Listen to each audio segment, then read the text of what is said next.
Today I'm going to be taking you out in the garden and showing you how easy it is to grow your own garlic. I have a few different types of garlic that I'm going to show you. I have garlic bulbs that I bought, stupidly actually, because I have saved so much from last year I could have reused those. Anyway, it's always easy to get carried away with those seed catalogues. So I have bought garlic, I have the garlic that we harvested from last year, I have some garlic that was rescued from a community garden. So much of it came up during lockdown that we had to dig it up and move it to a new bed as part of the crop rotation. There's a link below to what is crop rotation, and I'll be covering that in another video. But we moved the garlic into another bed and I brought home some excess. That's it. I hope it helps with your growing journey, and away we go. Today I'm planting Valladolid garlic from Fruit Hill Farm. It's organically certified, and I'm going to put it in the raised beds out in the front garden. Garlic likes to be in a light soil, and if your soil is very, very heavy, then you might consider growing garlic in a raised bed. It's quite simple to do. It does, however, need 6 weeks of temperatures below 7 degrees for it to form a bulb.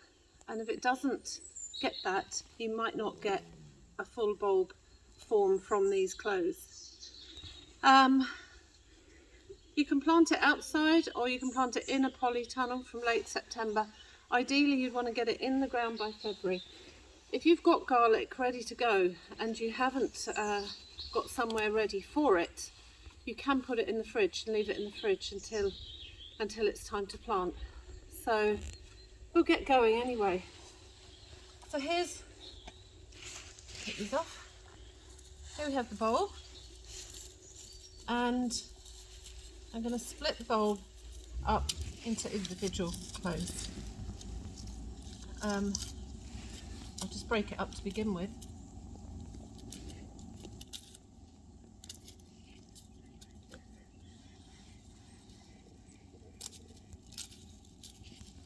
When planting garlic, you're planting it at around about 20 to 25 centimetres apart. That's around about 8 inches, and about 25 centimetres between rows. It needs that space to be able to develop. And you're hoping to get from one of these will grow if all goes well. So I'm just going to split these up. We've got quite a lot here. Klaus Leitenberger has just recently published a fantastic book about self-sufficiency, and in that book he lists exactly how much space you need to grow different types of vegetables to be self-sufficient, and he'll give you the planting distances and really list it for a self-sufficient year. So it's well worth keeping an eye out for that book. An amazing resource. Huge amount of work went into that, I'd say. I'll just start with that for the moment. So I've split them into individual cloves, and here's the clove that's going to be planted. We're planting it around 2 centimetres deep.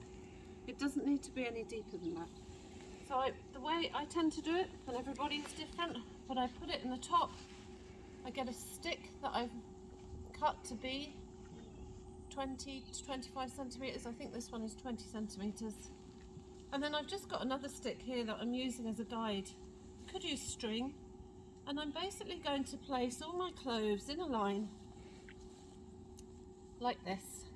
And I'm not going to push them down yet. Doing this gives me an opportunity to make sure I've got them up the right way. And away we go. This is quite a small bed. Let's see how many we get in it. That's a bit messy there. I'll stick another one there.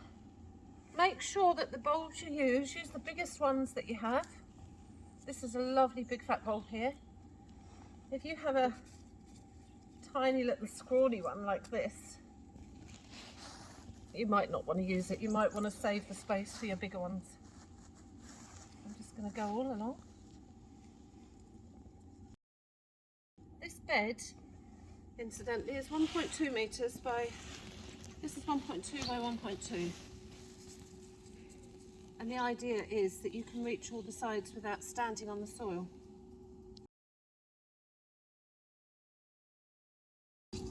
If you're precious about straight lines, then maybe string is the way to go.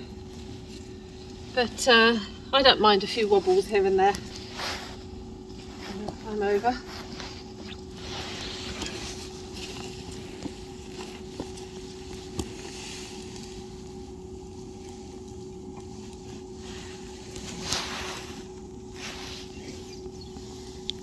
So this soil is a soil conditioner. We used it, we filled the raised beds last year with it. I had some left over which we bagged up, and I'm now using it to improve last year's soil.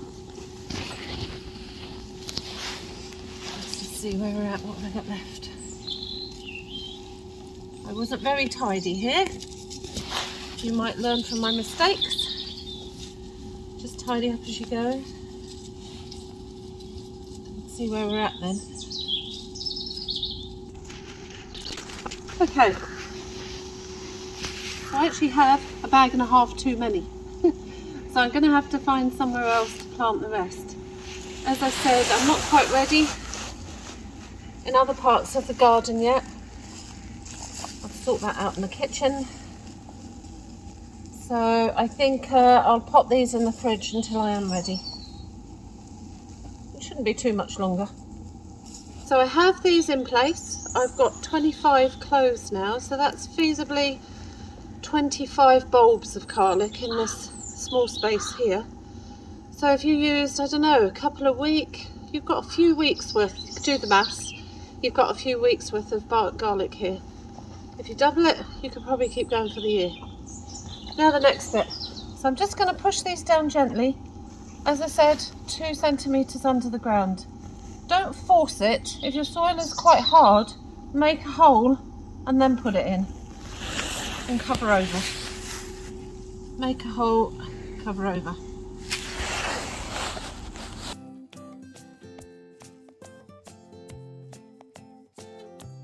There we have it. That's the garlic planted. All that leaves me to do now is label the bed. I'm going to do one more thing, and let's get some fleece to cover this bed. Now, I don't need the fleece to protect the garlic in any way, but I have got some fleece handy. And as you might have seen in previous videos, we have cats who think this is a great old place to go to the toilet. So we're having to be inventive on how to stop that. I'm going to pop the fleece down for the time being, and then when I can get into my shed, I'm going to get some netting out, put some hoops over, and I'm going to protect this bed completely so the cats and dogs can't get in it. But for now, the fleece should do the job.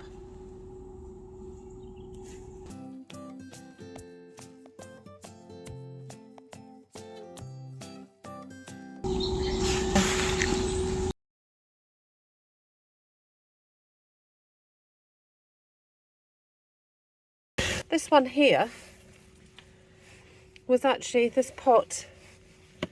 We were clearing out a bed in a community garden last autumn, and there was absolutely rake loads of this coming up. So we dug it up, we replanted as much as we could, and then I brought home some. And you can actually eat these as they are. You can eat the garlic, the cloves, kind of fresh. And I suppose when I first started growing garlic, I kind of always assumed you had to dry it before you eat it, but of course you don't. You can just eat it as it is. This one here then is where some of these were planted. Just I had some spare soil and some pots and I got them in, so they're protected. That's it for the moment. All we have to do now is just leave it, keep the bed weed free.